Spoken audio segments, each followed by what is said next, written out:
Dans mon cabinet, face à moi, un couple se déchire à coups de silence glacial et de reproches millimétrés. Elle, habituée à tout cadrer, à tout porter, s'effondre sous le poids d'une fatigue invisible. Lui s'emmure dans une passivité qui la rend folle. C'est une scène classique, presque banale dans mon cabinet, mais elle cache une vérité bien plus profonde qu'une simple crise passagère. Je suis Jérémy Bessard, thérapeute de couple et sexothérapeute. Mon quotidien consiste à descendre dans les soutes de ces navires en perdition pour comprendre quelle force invisible pousse deux êtres qui s'aiment à rejouer jour après jour le scénario de leur propre destruction. Pour comprendre cette mécanique, regardons de plus près l'histoire de Clara et Marc. Un couple que j'accompagne depuis quelques mois. Clara excelle dans son métier de DRH. Elle gère des crises, anticipe les conflits, protège les salariés, mais dans son couple, elle applique inconsciemment la même grille de lecture. Elle organise les vacances, gère le budget, anticipe les besoins de Marc avant même qu'il ne les exprime. Marc, de son côté, s'est installé dans un confort silencieux. Et plus Clara prend de la place, plus il s'efface, glissant lentement vers le rôle d'un adolescent passif. Lors de notre première séance ensemble, Clara me disait, les larmes aux yeux, qu'elle n'en pouvait plus de tout porter, qu'elle voulait un partenaire, pas un enfant à charge. Pourtant, dès que Marc tentait de prendre une initiative, comme choisir par exemple un restaurant ou proposer une sortie, Clara critiquait son choix ou rectifiait le tir. Elle se plaignait d'une situation qu'elle entretenait activement. C'est ici que réside le grand mystère du couple. Pourquoi restons-nous enfermés dans des schémas qui nous font tant souffrir? Rien ne naît du hasard et certainement pas nos névroses amoureuses. Pour décoder la souffrance de Clara, il faut plonger dans l'inconscient de son histoire familiale, là où se sont forgées ses premières représentations de l'amour. Clara est la fille aînée d'une mère dépressive et d'un père absent. Très tôt, pour survivre psychiquement et maintenir l'équilibre familial, elle a dû endosser le rôle de la petite fille parfaite, celle sur qui l'on peut compter, celle qui ne flanche jamais. Elle a appris une règle douloureuse mais structurante. Pour être aimé, je dois être utile et pour être en sécurité, je dois tout contrôler. C'est ce que je nomme une loyauté familiale invisible. En choisissant Marc, un homme fondamentalement gentil mais passif, Clara n'a pas choisi le hasard. Elle a choisi de manière totalement inconsciente un partenaire qui lui permettrait de rejouer son scénario d'enfance. Elle a retrouvé donc son terrain connu. Le comportement de Marc répond à une autre logique. Élevé par une mère hyper protectrice et étouffante, il a appris que la seule manière de préserver son espace de liberté était de faire le mort, de se retirer psychologiquement pour éviter l'intrusion. Donc, dans leur couple, leurs blessures s'emboîtent avec précision. Nous ne tombons pas amoureux par hasard, nous tombons amoureux de la personne qui va réveiller nos blessures archaïques pour nous donner une chance de les guérir ou de les répéter. Le problème, c'est que nous confondons souvent l'intensité de la répétition avec l'intensité de l'amour. Et vous, quelle est l'histoire invisible que vous racontez à travers les silences de votre partenaire? C'est ici que mon regard de thérapeute de couple et sexothérapeute se doit d'être direct et sans concession. Il existe, dans la persistance du conflit, une vérité inconfortable que beaucoup refusent de voir, le bénéfice secondaire de la souffrance. Si Clara souffre d'épuisement, cette souffrance lui confère une position morale supérieure. C'est-à-dire que tant qu'elle est la victime de la passivité de Marc, elle n'a pas à regarder sa propre peur de l'abandon et du vide. Contrôler Marc, se plaindre de lui, c'est une tentative de solution permanente pour ne jamais ressentir la terreur d'être inutile.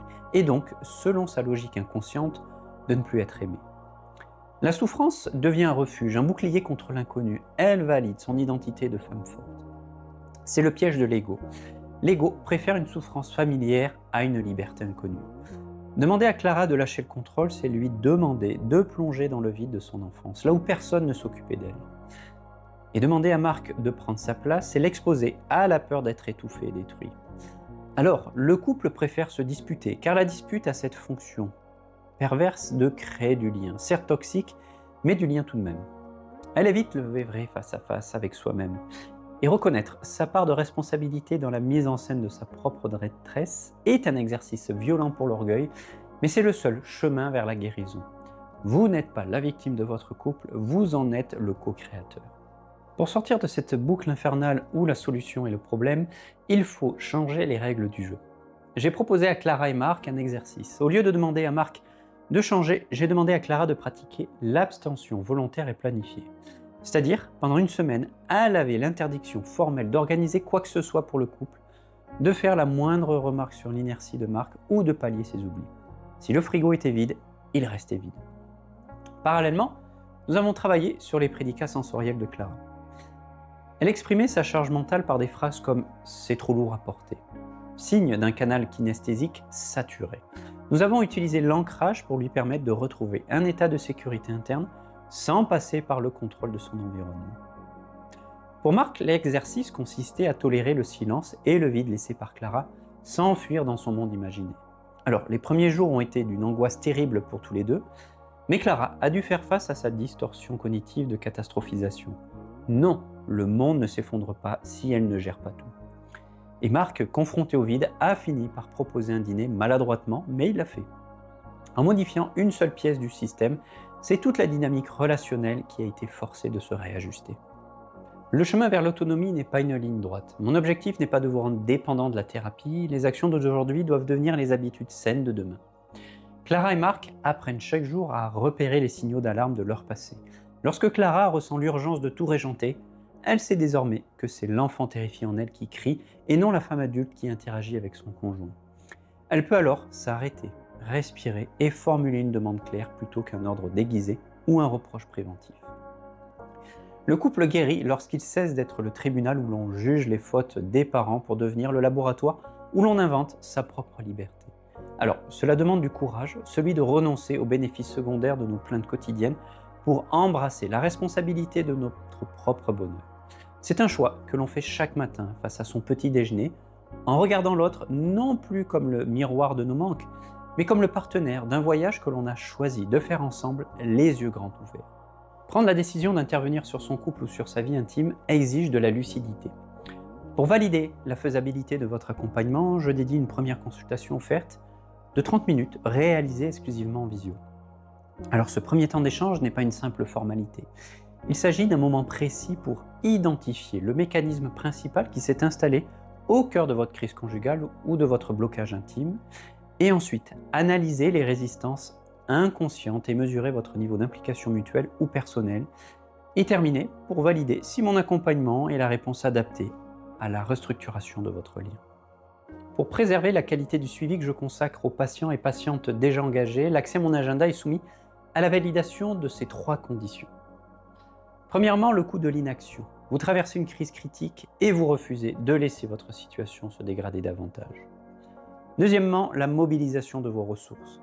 Vous êtes déterminé à investir le temps, l'énergie et les moyens nécessaires pour placer la résolution de cette crise au sommet de vos priorités. Et ensuite, troisièmement, l'exigence thérapeutique. Vous recherchez une transformation profonde, structurelle et durable, et non un soulagement superficiel temporaire. Si vous validez ces standards de responsabilité, vous pouvez alors sélectionner votre créneau. Afin d'illustrer mes propos, j'ai choisi de vous partager quelques extraits de l'histoire de Clara et Marc, un couple que j'ai eu le privilège d'accompagner. Bien entendu, les extraits sont partagés avec leur accord et dans le respect de leur confidentialité, les prénoms ont été modifiés.